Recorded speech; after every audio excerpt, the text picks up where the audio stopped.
Avis vascular centre మన దేశంలోనే the best varicose vein hospital. But literally అంటే నేను అబ్జర్వ్ చేశాను ఇప్పటివరకు మీరు ఇంత నెగిటివిటీ ఉన్నా కూడా ఎక్కడ నవ్వుతూనే ఉంటారు, ఎప్పుడు బర్స్ట్ అవుట్ అయిపోయి అంత అంత ఫైర్ అయ్యింది ఏం లేదు. ఓకే, అలాంటి సందర్భాలు కూడా ఉంటాయా? అందరి ముందు ఏడిస్తే బాగోదు కాబట్టి నవ్వుతారు. ఓకే, అండ్ నేను ఇంకా మీరు మొత్తం కంప్లీట్ ఏదన్నా లైట్ తీసుకుంటారేమో అని అనుకున్నాను నేను.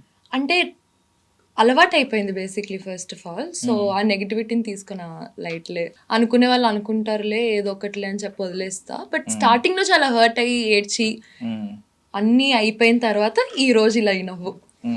సో యాక్చువల్లీ మమ్మీ నుంచి వచ్చిన క్వాలిటీస్ అనేవి అన్నీ ఇప్పుడు ఈ పాజిటివిటీ ఇదంతా ఇద్దరు మమ్మీ డాడీ. అంటే బేసికలీ అంటే మమ్మీ గురించి మాట్లాడాలంటే ఇప్పుడు ఒక సింగిల్ ఉమెన్ ఎన్ని ఇన్విజిబుల్ పోరాటాలు ఉంటాయి అనేది ఎవరికి తెలియదు. ప్రతి ఒక్కడు ఏమనుకుంటాడంటే సింగిల్ ఉమెనా, కనిపించకూడదు, బయటే కనిపించకూడదు, వీడియోలు చేయకూడదు, పోస్టుల్లో రాకూడదు, డ్రెస్సింగ్ జడ్జిమెంట్ అన్నీ ఉంటాయి, కుంకుమ పెట్టుకోకూడదు, గాజులు వేసుకోకూడదు, అవన్నీ మనం పెట్టుకున్నది అని నా ఫీలింగ్. దేవుడు ఎక్కడ వచ్చి ఇలా అయిన తర్వాత మీరు గాజులు వేసుకోకూడదు, చీరలు కట్టుకోకూడదు, మీరు డ్రెస్ వేసుకోకూడదు, వాళ్ళ ఆయన కట్టిన తాలే వేసుకోకూడదు అవన్నీ అని అంటే, అవన్నీ నాకు తెలిసి ఎప్పుడో ఓల్డ్ థింగ్స్ అవన్నీ. అండ్ చాలా మంది చాలా రాసుకుంటూ సురేఖవానికి మళ్ళీ పెళ్ళంట, పెళ్లి చేసుకుందా, ఏది కుంకం పెట్టుకున్నందుకు. But it was all my force. నువ్వు పెట్టుకో, మా ఫాదర్ చనిపోయినప్పుడు she was just 36 or 35 years old అంతే. సో అప్పుడు అవన్నీ చూడాల్సిన ఏజ్ కాదు. అండ్ మనం అలాంటి జనరేషన్లో కూడా లేము. Correct correct. సో అందుకో ఐ ఆల్వేస్ టోల్డర్, ఫస్ట్ కొన్ని రోజులు పెట్టుకోలేదు ఆవిడ కూడా, అందరు ఏమనుకుంటారు అన్న ఫీలింగ్లో. So I had to force her. గుడికి వెళ్ళినా ఇప్పుడు okay she realised and she is only putting. So అంటే సింగిల్ ఉమెన్ గురించి చాలా మెట్స్ ఉంటాయి అనమాట. ఓకే ఇలానే ఉండాలి, ఇలా చేస్తేనే రెస్పెక్ట్ ఉంటుంది. బట్ అట్లా ఏం ఉండదు. ఆవిడ అలా చేయట్లేదు కాబట్టే ఆ నెగిటివిటీనేమో మేబీ. Correct correct. నాకు తెలిసి ఆవిడ స్ట్రెంగ్త్ అంతా అంటే పైకి స్ట్రెంగ్త్ అంటే ఫిజికల్ స్ట్రెంగ్త్ కాకుండా మెంటల్లీ చాలా స్ట్రాంగ్ ఉంటారేమో నాకు తెలిసి. ఇన్ని చూసారు కదా, ఇన్ని ఫేస్ చేసుకుంటూ వచ్చారు కదా, నాకు తెలిసి మీకు ఎంతో కొంత అది మిర్రర్ ఇమేజ్ అవుతుంది, మీలో వస్తూ ఉంటుంది, కలిసి ట్రావెల్ చేశారు కాబట్టి. ఇప్పుడు అంటే ఒక ఉమెన్ని అంత స్ట్రాంగ్గా నా లైఫ్లో నేను చూసింది అంటే ఆబ్వియస్లీ మా మదరే కదా. సో అలాంటి సిచ్యువేషన్స్లో అనిపిస్తుంది అనమాట, వెన్ ఐ ఫీల్ లో ఆవిడే అంత స్ట్రాంగ్ ఉంది కదా నాకేంటి అని చెప్పి, దట్స్ లైక్ ఒక ఎనర్జీ అనమాట అది.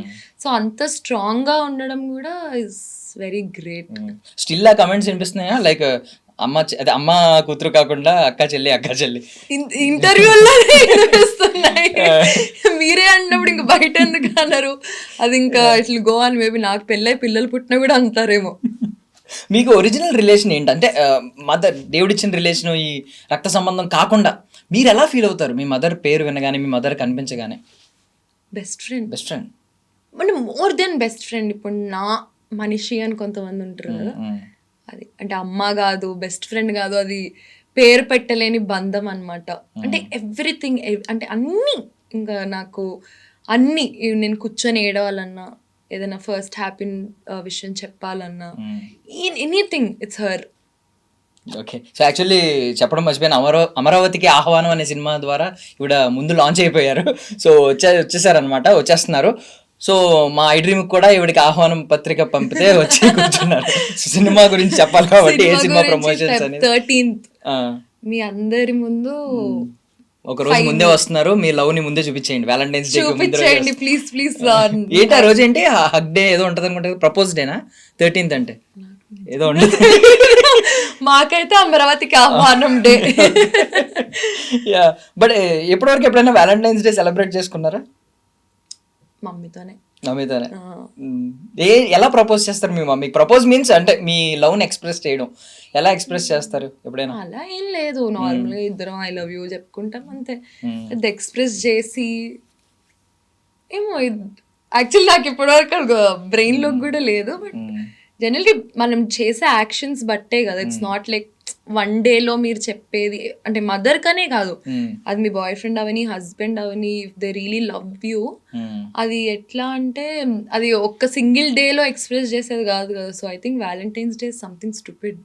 ఓకే, ఇదే మీ బిలీఫ్? ఓకే, అంతే కదా. అది ఒక్క రోజులో లవ్ అంతా సెలబ్రేట్ చేసుకుంటే మరి ఇయర్ అంతా ఎట్లా?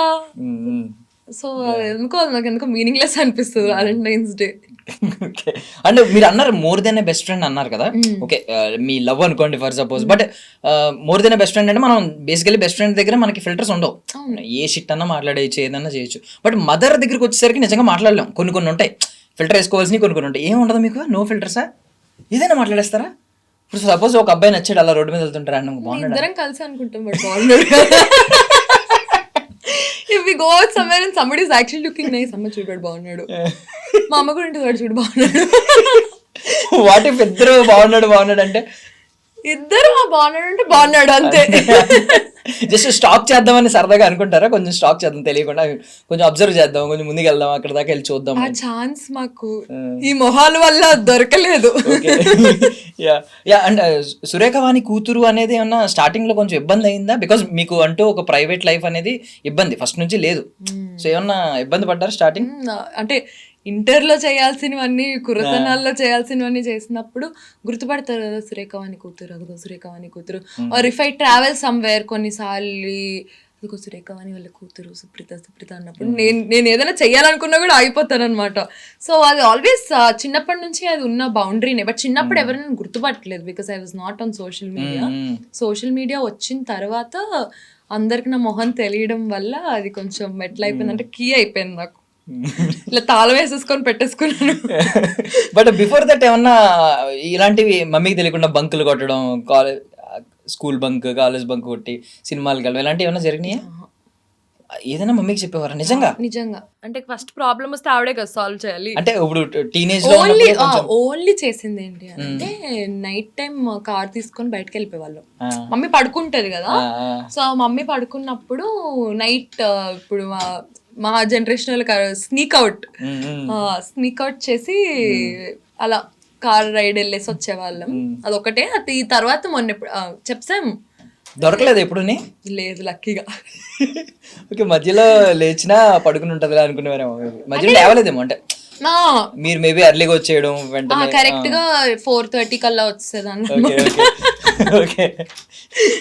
సో పెద్ద ఎప్పుడు దొరికింది అంటే మా అమ్మ పడుకుంటే లెగదు, డీప్ స్లీప్ లో ఉంటుంది. సో అది నాకు అడ్వాంటేజ్ అయింది. సో తర్వాత చెప్పాను 2-3 సార్లు వెళ్ళాను అని. తర్వాత ఏమలేదు, ఎందుకంటే అది కొన్ని సంవత్సరాల తర్వాత చెప్పాను కాబట్టి. ఇంటెన్సిటీ లేకపోతే తగ్గి ఇంటెన్సిటీ ఏమనరు. బట్ బేసికల్లీ మనం ఏమంటాం, ఇంట్లో వాళ్ళకి చెప్పి వెళ్ళాలి అంటాం. ఇంట్లో వాళ్ళకి చెప్పేంటి, మీరు మీ మదర్ కలిసే ట్రావెల్ చేస్తున్నారు చాలా. ఇప్పుడు ప్రతి మీరు ఎక్కడికి వెళ్ళినా, బ్లాగ్స్ చేసినా, ఏం చేసినా వెళ్తున్నప్పుడు కూడా కమెంట్స్ చేస్తున్నారు ఈవెన్. సో ఇలాంటి వాళ్ళ గురించి మీరు ఏమంటారు అసలు? వాళ్ళు వెళ్ళలేక కుళ్ళుతో మా మీద ఏడుస్తున్నారేమో, as simple as that. But still అంటే if you take up seriously అంటే ఈ టాపిక్ ని, అది నాకు ఎందుకో అర్థం కాదు. అంత నెగిటివిటీ దేనికో మా మీద నాకు తెలీదు, అంత ఆలోచన మా లైఫ్స్ మీద ఎందుకో నాకు తెలియదు. అంటే your a celebrity, I get it. అంటే నోన్ ఫేస్ అన్నప్పుడు ఎవ్రీబడి మైట్ కమెంట్, కానీ వెళ్తుంది మా డబ్బులతోనే కదా, వెళ్తుంది మేము సంపాదించుకొని, మేము మా ఇష్టంకే కదా వెళ్తుంది, మా అమ్మతోనే కదా, మా అమ్మ వస్తుంది కూతురుతోనే కదా. So I still don't get it. వాళ్ళ ప్రాబ్లం ఏంటని చెప్పి నాకు ఇప్పటికీ అసలు ఐ డోంట్ గెట్ ఇట్.